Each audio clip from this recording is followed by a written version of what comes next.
12वी अर्थशास्त्र रिव्हिजन क्रमांक 21 कोष्टक आकृत्या व तक्ता पूर्ण करणे.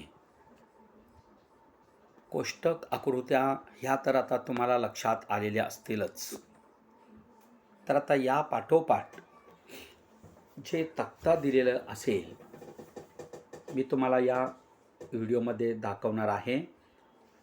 तक्ता दिलेला असतो, त्यामध्ये काही रिकाम्या जागा दिल्या जातात. मग त्या पूर्ण करायला पाहिजे. त्या पूर्ण करण्यासाठी काय करावं लागेल हे अतिशय महत्त्वाचं आहे. प्रश्न क्रमांक 5ला 4 मार्कासाठी असे कोष्टक दिले जातील आणि त्या कोष्टकामध्ये जागा ही रिकामी दिली जाते आणि त्या आपल्याला पूर्ण कराव्या लागतात. त्या कोष्टकाच्या खाली आपल्याला काही प्रश्नसुद्धा देतात. 3 प्रश्न असतील, 2 असतील किंवा 4 सुद्धा असतात. 4 प्रश्नांची उत्तरं जर असतील तर 1-1 गुण त्याला मिळेल. 2च असतील तर 2-2 गुण मिळतील. पण कोष्टक कशा पद्धतीने पूर्ण करायला पाहिजे, त्यासाठी काय करावं लागेल. आपल्याला सवय असतं पट्टी पेन्सिलचा वापर न करणे. यासाठी मी बऱ्याच दिवसापासून सांगण्याचा प्रयत्न करतोय. जेव्हा कोष्टक आणि आकृत्या याला सुरुवात केलं तेव्हापासून मी तुम्हाला सांगत आलेले आहोत. तर दिलेला कोष्टक, समजा या ठिकाणी मी प्रश्न वाचन करतो. प्रश्न हे कुठं आहे? पान क्रमांक 45वर आहे. तुम्ही हा व्हिडिओ पाहत असताना पुस्तक जवळ बाळगा आणि तो तुम्ही पाहू शकता. स्वतंत्र एका कागदावरती सुद्धा ते तुम्ही लिहून पूर्ण करू शकता. तर या पान क्रमांक 45वर प्रश्न क्रमांक 5, खालील पत्रकावरून प्रश्नांची उत्तरे द्या, असं प्रश्न आहे. मग तो जो तक्ता देण्यात आलेला आहे त्या तक्त्यामध्ये काही रिकाम्या जागा आहेत. तो प्रश्न आहे चॉकलेटचे पुरवठा पत्रक, म्हणजे चॉकलेट पुरवलं जातं. एक आपण स्लाईड बघूया. या ठिकाणी पुरवठा हा नियम आहे. तो नियम आपण यापूर्वी पाहिलेला आहे. तो डावीकडून उजवीकडे वर जाणार असतो. या कोष्टकामध्ये कोणत्याही जागा त्या ठिकाणी रिकाम्या नाहीत असं दिलेलं असताना असं दिलं जातच नाही. तर हे आपल्याला या पद्धतीने काढावं लागतो. त्यानुसार त्या ठिकाणी एक काल्पनिक आकृतीसुद्धा काढावी लागते. पुढचं स्लाईड पाहूया. या स्लाईडमध्ये सुद्धा हे पूर्ण स्पर्धेचं प्रकरण आहे.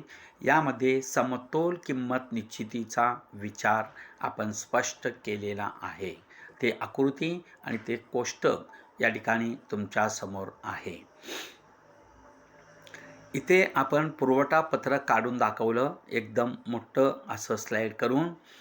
तर यामध्ये जे आकडेवारी आहेत, किंमत आहे आणि नगदसंख्या आहे, तर या ठिकाणी सुद्धा किंमत आणि नगदसंख्या देऊन अशा पद्धतीने या ठिकाणी तो वक्र काढलेला आहे. वक्र काढण्यासाठी पट्टी पेन्सिलचा वापर करावाच लागेल. त्याशिवाय तुम्हाला हे आकृती व्यवस्थित काढता येणार नाही. कोष्टक काढण्यासाठी सुद्धा पट्टी पेन्सिलचा वापर करता आला पाहिजे. त्याचा सराव तुम्ही करा. येत्या परीक्षेला तुम्हाला आता सामोरं जावं लागणार आहे. पुढील स्लाईड आपण बघूया. ह्या स्लाईडमध्ये आता या ठिकाणी रिकाम्या जागा आहेत. मी जे तुम्हाला सांगितलं पान क्रमांक 45 प्रकरण 4 पुरवठ्यावर आहे. हे 45 क्रमांक आहे. मग या ठिकाणी आपण सांगूया. हे कोष्टक आहे. प्रश्न बघा. खालील पत्रकावरून प्रश्नांची उत्तरे द्या. चॉकलेटचे पुरवठा पत्रक आहे. या ठिकाणी चॉकलेटच्या किमती आहेत 10 ते 40पर्यंत आणि पुरवठा करण्यात आलेली नगदसंख्या मात्र या ठिकाणी अधूनमधून गॅप घेण्यात आलेला आहे. ती जागा तुम्ही भरणार आहात. ते पूर्ण तुम्हाला करावं लागणार आहे. या ठिकाणी प्रश्न आहे त्या कोष्टकाच्या खाली वरील पुरवठा पत्रक पूर्ण करा. त्यानंतर वरील पुरवठा पत्रकाच्या सहाय्याने आकृती काढा.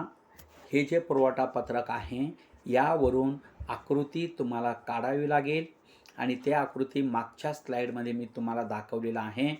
तो काढता येणारा जो आहे य अक्षावरती किंमत आणि क्ष अक्षावरती पुरवठा तुम्हाला दाखवता आलं पाहिजे. आणि जेव्हा तुम्ही हे करणार तेव्हा या संख्या त्यामध्ये तुम्हाला घेता येतील.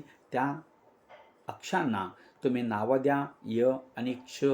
जो पुरवठा वक्र तयार होईल सरळ रेषेतला तो पुरवठा वक्र तुम्हाला त्या ठिकाणी सांगता येईल. आपल्याला सुद्धा या ठिकाणी तो वक्र कशा पद्धतीने काढता येईल हे आपल्याला पाहता येऊ शकेल. मी तुम्हाला सहज म्हणून या ठिकाणी दाखवतो.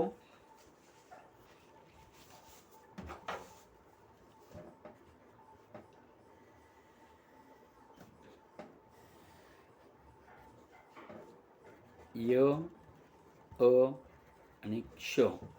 तर या ठिकाणी किमती आणि हा पुरवठा आहे. समान अंतरावरती आपल्याला या ठिकाणी त्या बिंदू घ्यावे लागतील. असं घेतल्यानंतरच त्याच्या किमती, जसं आता 10 रुपयेपासून सुरू झालं, मग 10 रुपयाला किती आहे 200चा पुरवठा आहे. मग हा बिंदू या ठिकाणी तयार होतो. मग असं प्रत्येक बिंदू तयार होतो. मग एक पुरवठ्याचा वक्र या ठिकाणी आपल्याला मिळेल. तर तुम्ही बघा या ठिकाणी कशा पद्धतीने काढलेला आहे.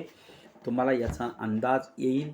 याप्रमाणे तुम्हाला या ठिकाणी तो वक्र काढता आलं पाहिजे. हे मी तुम्हाला या ठिकाणी दाखवण्याचा प्रयत्न करत आहे. ठीक आहे. तर यामध्ये किती कशा पद्धतीने पूर्ण करायचा. इथं संख्या बघा. कोष्टक पूर्वी पहिल्यांदा काढून घ्यायचं.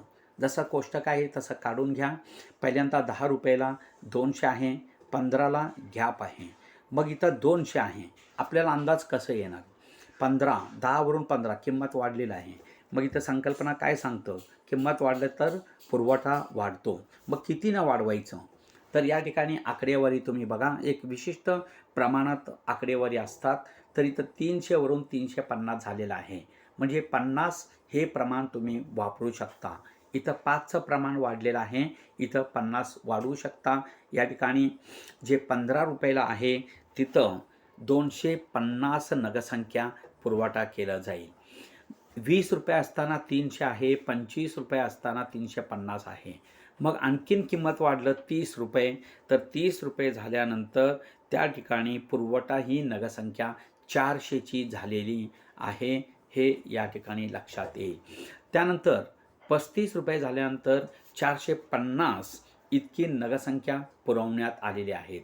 40 रुपये झाल्यानंतर तर 500 नगसंख्येचा पुरवठा झालेला आहे. यावरून आपल्याला असं सांगता येईल. तर निष्कर्ष म्हणून काय सांगणार, तर किंमत जसं वाढत गेलं तसं पुरवठासुद्धा वाढत गेलेला आहे. आणि तो आकृती जो आहे तो आकृती तुम्हाला काढता आला पाहिजे या ठिकाणी सांगितल्याप्रमाणे. तर आकृती काढा आणि वरील आकृतीचे स्पष्टीकरण करा. याला 2 गुण असतील. तुम्ही आकृती काढल्यानंतर हे तुम्हाला देण्यात आलेलं आहे. ते पूर्ण करण्यासाठी तुम्हाला 1 गुण मिळेल. आणि खाली आकृती तयार करणं आणि त्याचं स्पष्टीकरण करणं याला 2 गुण दिल्या जातात. आणि नंतर किंमत आणि पुरवठा यातील सहसंबंध स्पष्ट करा. मग सहसंबंध आपल्याला स्पष्ट करता आला पाहिजे की किंमत वाढल्यास पुरवठा वाढतो आणि किंमत कमी झाल्यास पुरवठासुद्धा कमी होतो. म्हणून या दोन्हीतील संबंध हा या ठिकाणी समसंबंध आहे. हे यावरून लक्षात येईल. असं जर तुम्ही लिहिलात तर या ठिकाणी तुम्हाला 1 गुण प्राप्त होऊ शकेल. हे अशा पद्धतीने सोडवता आलं पाहिजे. हे तुम्ही लक्षात घ्या.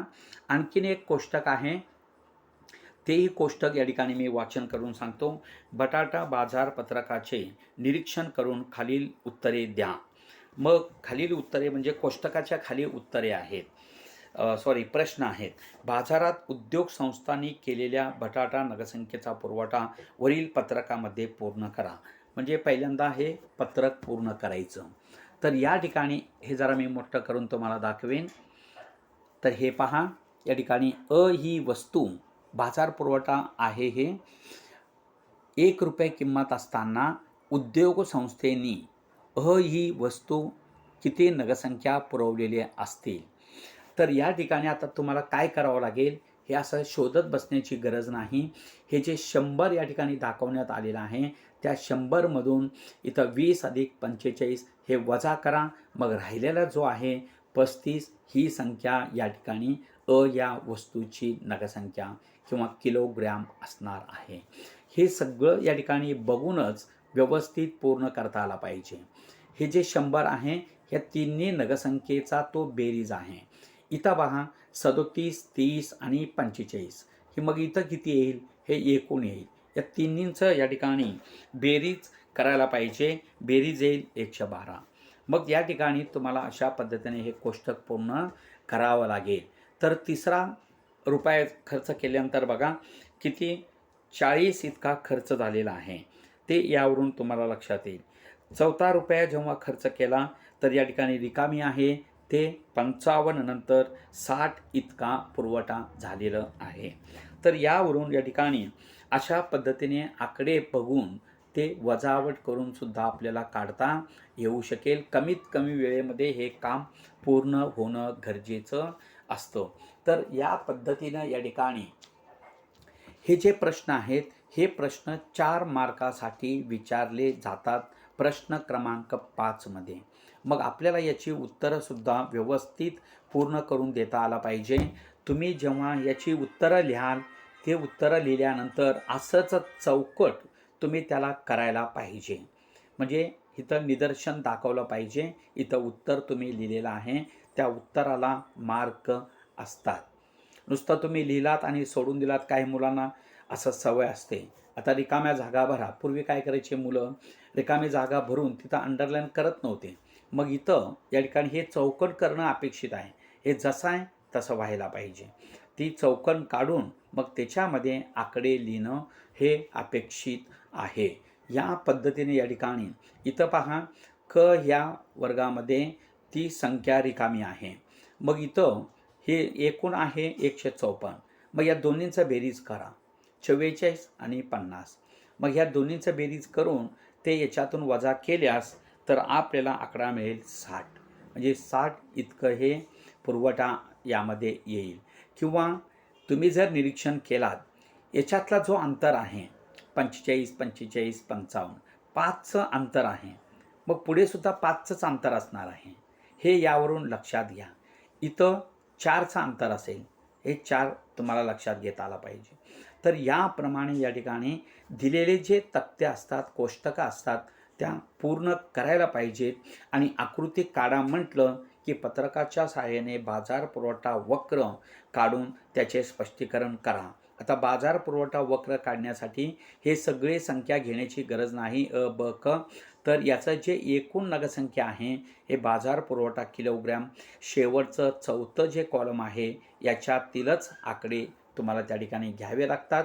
मग ते घेऊन तो या ठिकाणी आकृती तुम्हाला पूर्ण करता आलं पाहिजे. या पद्धतीने तुम्ही हे प्रश्न सोडवणं, त्यासाठी पट्टी पेन्सिलचा वापर करणं हे अतिशय महत्त्वाचं असतं. उत्तरं याच्यामध्ये लिहित असताना खाडाखोड होऊ देऊ नका. याच्यातले जर आकडेवारी तुम्हाला जमत नसतील तर बाजूला प्रश्नपत्रिकेवरती मागच्या पानावर बेरीज करा, मग लिहा. एकदा जे तुम्ही पहिल्यांदा लिहाल तेच उत्तर ग्राह्य धरलं जाणार आहे. तुम्ही खोडून दुसरं उत्तर लिहिलात तर त्याला मार्क मिळण्याची शक्यताही फारच कमी असू शकते. तर अशा पद्धतीने या ठिकाणी हा जो एक पान नंबर 45 वरील हे आपण या ठिकाणी स्पष्ट केलेलं आहे.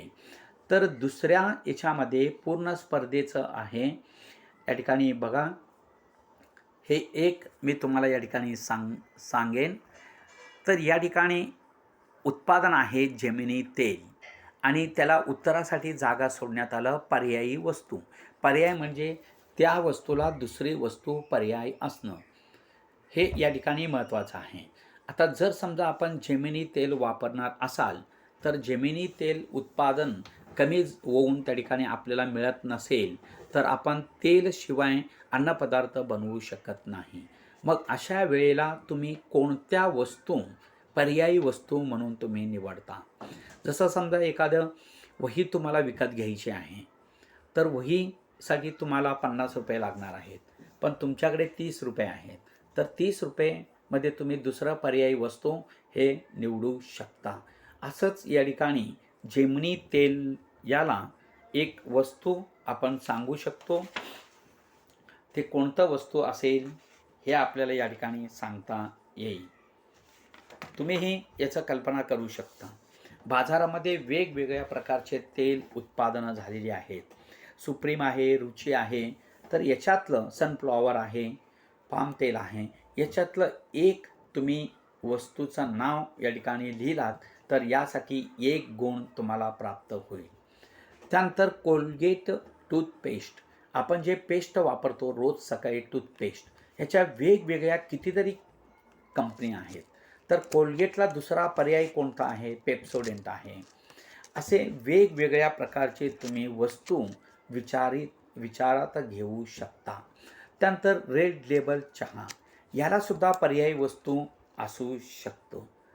त्यानंतर ब्रू कॉफी, ॲक्टिवा दुचाकी यासारखे काही वस्तू पर्यायी वस्तू म्हणून तुम्ही निवड करू शकता. तर अशा पद्धतीने या ठिकाणी दुसरा जो या ठिकाणी मुद्दा आहे, दुसरं जे कोष्टक आहे, याही कोष्टकाचा आपण या ठिकाणी ते संपवून देऊ. एक दुसरा कोष्टक आहे, यामध्ये मागणी प्रति डझन, पुरवठा प्रति डझन आहे. मागणी आणि पुरवठा याच्यातील संबंध कसा आहे ते या ठिकाणी दाखवण्यात आलेलं आहे. ती बाणासारखी दिशा जिकडे असते ते कमी असं दाखवतं आणि जो पाठीमागचा बाजू आहे तो जास्त दाखवत असतो. जिकडं टोक आहे बाणासारखं, ती बाजू म्हणजे कमी बाजू असं दाखवण्यात येतं. आता पू म्हणजे पुरवठा, मा म्हणजे मागणी. इथं या कोष्टकामध्ये बघा, ₹10 किंमत असताना 500 नगरसंख्येची मागणी झालेली आहे आणि पुरवठा मात्र 100 झालेला आहे. मग या ठिकाणी दोन्हीतील संबंध जे आहे ते मागणी जास्त आहे का पुरवठा जास्त आहे? तर मागणी या ठिकाणी जास्त आहे पुरवठ्यापेक्षा. म्हणून सांगताना असं सांगितलं जातं, पुरवठ्यापेक्षा मागणी ही जास्त आहे. जिकडं हे बाण दाखवलं जातं ती बाजू या ठिकाणी कमी नगरसंख्या दर्शवतं. त्यानंतर ₹20 झाल्यानंतर बघा 400 आहे मागणी केलेली नगरसंख्या आणि पुरवठा कितीची आहे? पुरवठ्याची जागा ही रिकामी आहे. मग तिथं आपण सांगू शकतो पुरवठ्याची रिकामी जी जागा आहे ती जागा आपण 200 असं या ठिकाणी सांगू शकतो. कारण अंतर बघा या ठिकाणी 100 नंतर इथं 300 आलेलं आहे, म्हणजे त्याच्या अगोदर 200 असणार आहे. मग या ठिकाणी किंमत वाढलं त्या पाठोपाठ पुरवठासुद्धा वाढलेला आहे. 100 वरून 200 इतका पुरवठा झालेला आहे ₹20च्या किमतीला. मग 400 आणि या ठिकाणी पुरवठा 200 आहे. मागणीपेक्षा पुरवठा कमी आहे. हे बाण बघा पुरवठ्याकडे दाखवण्यात आलं. मागणी जास्त, पुरवठा कमी आहे. तिसरं बघा या ठिकाणी 300 आहे, इथं पण 300 असणार आहे. मागणीची नगरसंख्या ही 300, ₹30 किमतीला. पुरवठासुद्धा तेवढाच आहे. मग या ठिकाणी मागणी पुरवठामध्ये समानता दिसून येईल. हे यावरून लक्षात येईल. ते चिन्हच सांगतं समान आहे. बघा तुम्ही इथं या ठिकाणी ₹30ला मागणी 300 किलोची, हे कोष्टक पूर्ण करावे लागेल. 100चं अंतर आहे. मग याच्यानंतर या ठिकाणी इथं पुरवठा 300 आहे. 300 आणि 300 हे समान आहे, म्हणून या ठिकाणी बरोबरचं चिन्ह दाखवण्यात आलेलं आहे. हे या पद्धतीने या ठिकाणी 40-50 झाल्यानंतरसुद्धा या ठिकाणी अशा पद्धतीने किंमत वाढलं तर पुरवठा वाढतो, म्हणून मागणीपेक्षा पुरवठा हे जास्त दाखवलं जातं. या ठिकाणी बाण मागणीकडे दाखवण्यात आलेला आहे टोक. मग या ठिकाणी मागणी कमी आणि पुरवठाही जास्त दाखवली जाऊ शकते. तर या तक्त्यामध्ये रिकाम्या जागा भरा असा एक प्रश्न आहे. तक्त्याच्या आधारे समतोल किंमत निश्चिती आकृतीच्या सहाय्याने दाखवा. जे आपण यापूर्वीसुद्धा समतोल किंमत निश्चिती दाखवलेला आहे त्या पद्धतीने या कोष्टकाच्या आधारे तुम्ही तो काढू शकता. पूर्ण स्पर्धेतील किंमत निश्चिती यापूर्वी आपण या ठिकाणी पुस्तकामध्ये दाखवलेलं आहे, ते तुम्ही बघा पुन्हा एकदा. या ठिकाणी पूर्ण स्पर्धेतील किंमत निश्चिती आहे. हे दोन या ठिकाणी वक्र या ठिकाणी समतोल घडलेले आहेत. एका समतोलाच्या बिंदूला हे याचंच विश्लेषण करतं. म्हणून तुम्ही या गोष्टी पुस्तकामध्ये बघा, त्यावरून तुम्हाला ते सोडवता येऊ शकेल, अन्यथा तुमचे मार्क हे जाऊ शकतील. पुढील भागामध्ये आपण राष्ट्रीय उत्पन्नातील चक्रीय प्रवाहाचा विचार करूया. ठीक आहे. धन्यवाद. घरी राहा, सुरक्षित राहा.